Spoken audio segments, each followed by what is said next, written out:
दोस्तों, आज हम जानेंगे संत रविदास जी के बारे में, जिनके द्वारा कही गई बातें समाज के लिए एक प्रेरणा स्रोत बनी हुई है। ऐसे संत शिरोमणि रविदास जी को जानना, सुनना और पढ़ने मात्र से ही मनुष्यों का कल्याण हो जाता है। तो लिए आज हम जानते हैं संत शिरोमणि रविदास जी के संपूर्ण जीवन के बारे में। कहते हैं कि माघ मास की पूर्णिमा को रविदास जी का जन्म रविवार के दिन हुआ था, जिसके कारण इनका नाम रविदास रखा गया था। रविदास जी को उत्तर प्रदेश तथा मध्य प्रदेश और राजस्थान में उन्हें रैदास के नाम से ही जाना जाता है। संत शिरोमणि संत रविदास जी का जन्म ऐसे समय में हुआ था जब उत्तर भारत के कुछ क्षेत्रों में मुगलों का शासन था। चारों ओर अत्याचार, गरीबी, भ्रष्टाचार व अशिक्षा का बोलबाला था। संत शिरोमणि संत रविदास जी का जन्म माघ पूर्णिमा को 1376 ईस्वी को उत्तर प्रदेश के वाराणसी जिले के गोवर्धनपुर गांव में हुआ था। उनकी माता का नाम कर्मा देवी या कलसा था तथा पिता का नाम संतोख दास रघु था, और उनके दादा का नाम श्री कालूराम जी और इनकी दादी का नाम श्रीमती लखपति जी था। पत्नी का नाम श्रीमती लोना जी और पुत्र का नाम श्री विजय दास जी है। रविदास जी नीच जाति के होने के कारण इन्हें अछूत कहा जाता था। रविदास जी चर्मकार कुल से होने के कारण वे जूते बनाते थे। ऐसा करने में उन्हें बहुत खुशी मिलती थी और वे अपने कार्य को पूरी लगन तथा परिश्रम से अपना कार्य करते थे। संत रविदास की ख्याति लगातार बढ़ रही थी, जिसके चलते उनके लाखों भक्त थे, जिनमें हर जाति के लोग शामिल थे। यह सब देखकर एक परिद्ध मुस्लिम सदना पीर उनको मुसलमान बनाने आया था। उसका सोचना था कि यदि रविदास मुसलमान बन जाते हैं तो उनके लाखों भक्त भी मुस्लिम हो जाएंगे। ऐसा सोचकर उन पर हर प्रकार से दबाव बनाया जाता था, लेकिन संत रविदास तो संत थे, उन्हें किसी हिंदू या मुस्लिम से मतलब नहीं था। संत रविदास जी बहुत ही दयालु और दानवीर थे।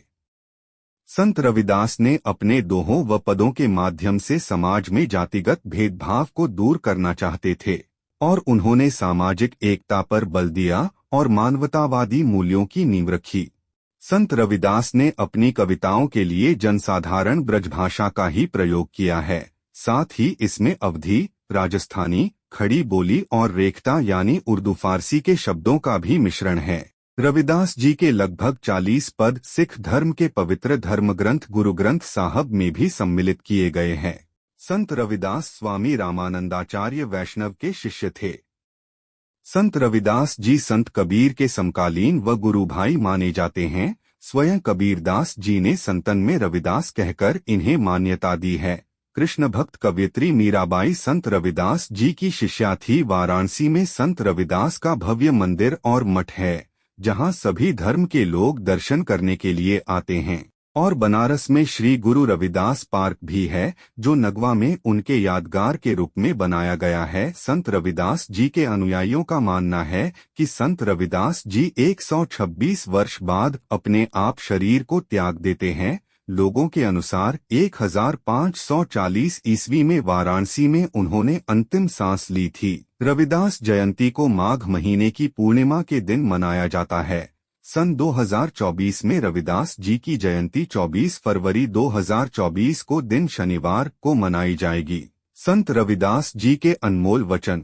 महान संत रविदास जी को भगवान की भक्ति में पूर्ण विश्वास था। रविदास जी की वाणी को सुनकर लोग बहुत प्रभावित होते हैं। संत रविदास जी के कुछ अनमोल वचन इस प्रकार है। भगवान का उस हृदय में वास होता है जिसके मन में तनिक भी किसी के प्रति बैर भाव, लालच व द्वेष न हो। कोई भी व्यक्ति अपने जन्म के कारण छोटा या बड़ा नहीं होता। संत रविदास जी कहते हैं कि मन चंगा तो कठौती में गंगा।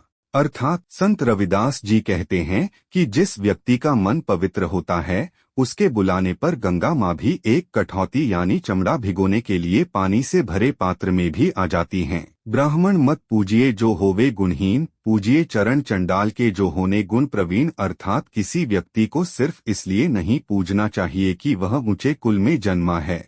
यदि उस व्यक्ति में कोई योग्य गुण नहीं है तो उसे पूजना नहीं चाहिए। अगर कोई व्यक्ति गुणवान है तो उसका सम्मान करना चाहिए, चाहे वह नीची जाति का क्यों ना हो। जाति जाति में जाति हैं, जो केतन के पात।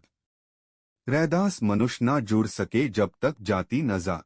अर्थात संत रविदास जी कहते हैं कि जिस प्रकार केले के तने को छीला तो पत्ते के नीचे पत्ता, फिर पत्ते के नीचे पत्ता और अंत में कुछ नहीं निकलता, लेकिन पूरा पेड़ खत्म हो जाता है, ठीक उसी प्रकार इंसानों को भी जातियों में बांट दिया गया है। जातियों के विभाजन से इंसान तो अलग अलग बंट ही जाते हैं, अंत में इंसान भी खत्म हो जाते हैं, लेकिन यह जाति धर्म खत्म नहीं होती हैं।